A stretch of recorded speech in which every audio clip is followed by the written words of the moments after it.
Dear students, welcome back to another new passage or comprehension ability that was given in UPSC CSET General Studies Paper 2 2023. How to approach passage or comprehension ability? First, we have to thorough reading should be done. Second, sentence by sentence analysis. Third, vocabulary explanation. Fourth, understanding the passage. Fifth, answering the questions that were given. And sixth one is the learning outcome. How to approach the passage? First, we have to read the following passage and answer the items that was given based on the passage only. Now we will read the passage. More than half of Indian women and almost a quarter of Indian men of working age suffer from anemia. According to studies, they are anywhere from 5 to 15% less productive than they could be. As a result thereof, India also has the largest tuberculosis burden in the world, costing 170 million workdays to the country annually. But what is just as important as lost productivity now is lost potential in the future. It is becoming increasingly clear that on many measures of cognitive ability, malnourished Indian children perform 2 or 3 times worse than their adequately nourished peers. For an economy that will be more dependent on highly skilled workers, this poses a significant challenge. And it is one that really should be addressed given India's demographic outlook. Now we will look after the questions. What is the question given here? Which one of the following statements best reflects what is implied by the passage? A may education system must be strengthened in rural areas. B may large scale and effective implementation of skill development program is the need of the hour. C may for economic development, health and nutrition of only skilled workers needs special attention. D may for rapid economic growth as envisaged by us. Attention should be paid to health and nutrition of the people. Now, we will understand the passage sentence by sentence and also answers the vocabulary also. Sentence 1 में क्या दिया है? More than half of Indian women and almost a quarter of Indian men of working age suffer from anemia. इसका अर्थ क्या है? काम करने की उम्र की आधे से ज्यादा भारतीय महिलाएं और लगभग 1/4 पुरुष एनीमिया से ग्रस्त हैं। इसका वैकेबलरी क्या है? Working age group that is employed और कैपेबल ऑफ वर्किंग। एनीमिया का मतलब क्या है? A medical condition where there is a lack of red blood cells और खून की कमी। Suffer from to experience pain और डिस्ट्रेस। सेंटेंस 2 में क्या दिया है? According to studies they are anywhere from 5 to 15% less productive than they could be as a result thereof. इसका अर्थ क्या है? अध्ययनों के मुताबिक ये लोग अपनी संभावित क्षमता से 5 से लेके 15% तक कम प्रोडक्टिव हैं। इसमें वोकैबुलरी क्या है? Productive, being able to produce और work efficiently as a result thereof, because of what, इस वजह से। सेंटेंस 3 में क्या दिया है? India also has the largest tuberculosis burden in the world, costing 170 million work days to the country annually. इसका अर्थ क्या है? इंडिया में दुनिया का सबसे बड़ा ट्यूबरकुलोसिस बोझ है जो हर साल देश को 170 मिलियन वर्क डेज का नुकसान पहुंचता है। वोकैबुलरी क्या है? Tuberculosis burden, the widespread occurrence of tuberculosis in a population, costing, resulting in a loss of, नुकसान पहुंचना, work days, days when work is done. Sentence form में क्या दिया है? But what is just as important as lost productivity now is lost potential in the future. इसका अर्थ क्या है? लेकिन जितना महत्वपूर्ण प्रोडक्टिविटी का नुकसान अब है, उतनी ही जरूरी भविष्य में हो कोई है हुई संभावना है। इसमें वोकैबुलरी क्या है?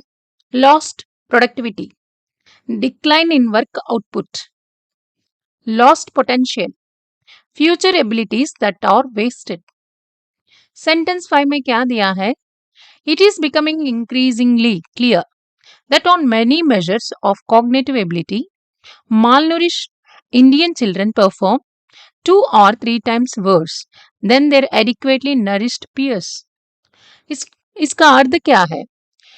ये अब साफ होता जा रहा है कि कॉग्निटिव एबिलिटी के कई मेजर्स पर कुपोषित भारतीय बच्चे अपने अच्छे से पोषित साथियों के मुकाबले 2 या 3 गुना बुरा करते हैं। इसमें वोकैबुलरी क्या है? Cognitive ability, mental capacity to learn and understand, malnourished, suffering from poor nutrition, adequately nourished, well fed and receiving proper nutrition. Sentence 6 में क्या दिया है?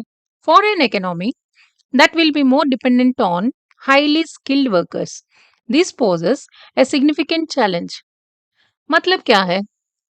एक ऐसी ऐसी अर्थव्यवस्था के लिए जो हाईली स्किल्ड वर्कर्स पर ज्यादा निर्भर होगी, ये एक महत्वपूर्ण चुनौती पैदा करता है।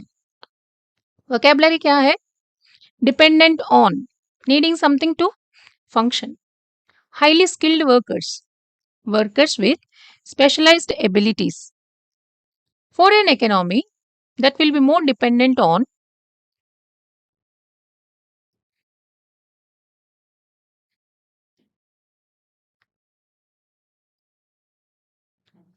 poses a significant challenge, creates a big problem.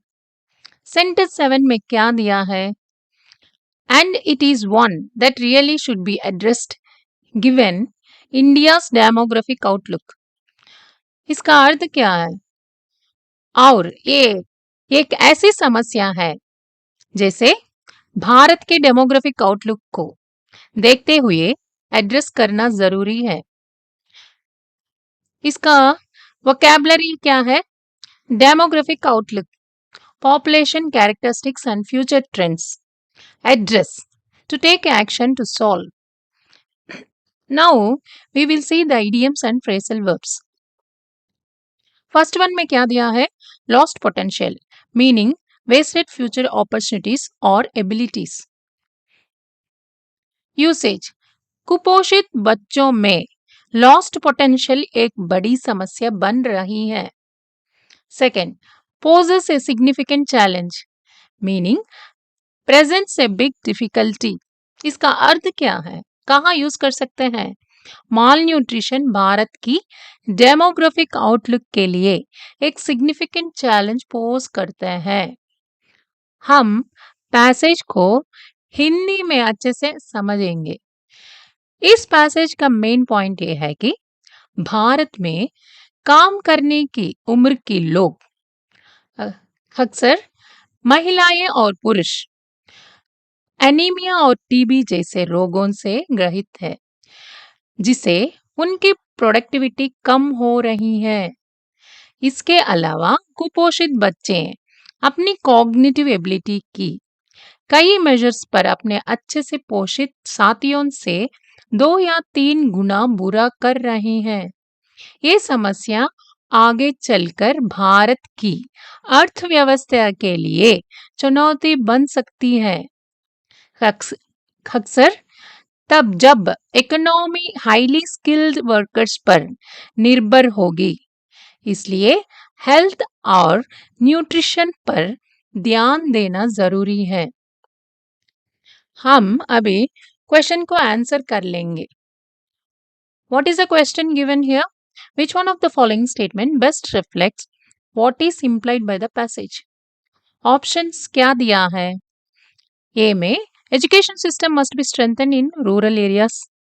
B में large scale and effective implementation of skill development program is a need of the hour.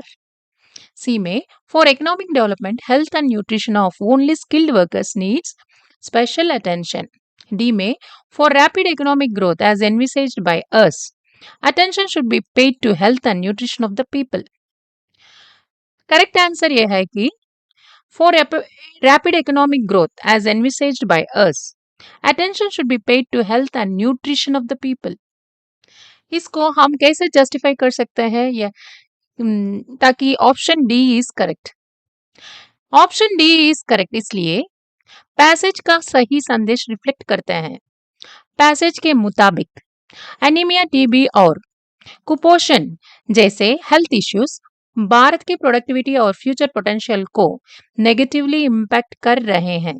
इसलिए अगर हम रैपिड इकोनॉमिक ग्रोथ चाहते हैं तो हमें लोगों की हेल्थ और न्यूट्रिशन पर फोकस करना होगा. ये ऑप्शन पैसेज का कोर मैसेज दे रहा है. ऑप्शन ये आंसर गलत है क्योंकि पैसेज में एजुकेशन सिस्टम को स्ट्रॉन्ग करने के बारे में कुछ नहीं कह रहा है.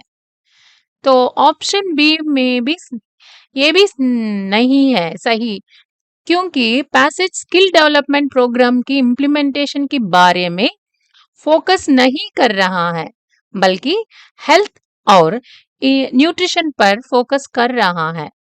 ऑप्शन सी ये भी गलत है क्योंकि पैसेज में सिर्फ स्किल्ड वर्कर्स का जिक्र नहीं है बल्कि पूरी पॉपुलेशन की हेल्थ और न्यूट्रिशन की बात की गई है. So the final answer is D. For rapid economic growth as envisaged by us, attention should be paid to health and nutrition of the people. What is the learning outcome here? This re-explanation is English helps clarify that the passage emphasizes the importance of improving health and nutrition to ensure productivity and potential for future economic growth. The correct answer highlights the need for focus on public health as a key factor in achieving rapid economic development. If you find our content helpful, please like and share it with your friends and others. Your support motivates us to continue creating regular, high quality videos that can help you on your path to becoming a civil servant. Learn English, learn passage, get good marks, and subscribe, please. Thank you.